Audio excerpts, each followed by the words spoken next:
Ym mhob adeilad tŵr uchel, bydd lifftiau. Pan ganfyddir y tân yn eich adeilad, bydd y lifftiau'n dychwelyd i'r llawr a bydd rhaid i'r preselwyr defnyddio'r grisiau i ddianc. Ni fydd y botymau ar y landins yn gweithio. Byddwn nhw ddim yn goleuo ac ni fyddwch yn gallu galw am y lifft. Dylech chi ddefnyddio'r grisiau allanfa dan agosaf i adael yr adeilad. Os ydych chi mewn lifft pan fydd y larwm yn canu, byddwch yn dychwelyd i'r llawr gwaelod. Peidiwch yn mynd yn ôl i'ch fflat a gadewch yr adeilad. Os yw'r lifft yn ddiffigiol ac yn parhau i weithredu yn ôl yr arfer pan fydd y larwm yn seinio, peidiwch â chael eich temtio i ddefnyddio. Gall lifftiau gael ei galw gan breselwyr i loriau uwchben y tân fydd yn eich rhoi chi mewn perygl gan orfodi mwg i ardaloedd sydd heb ei effeithio.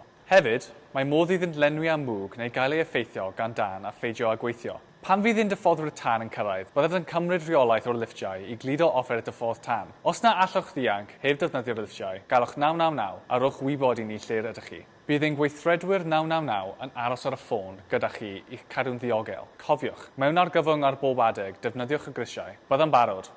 Cadwa'n ddiogel.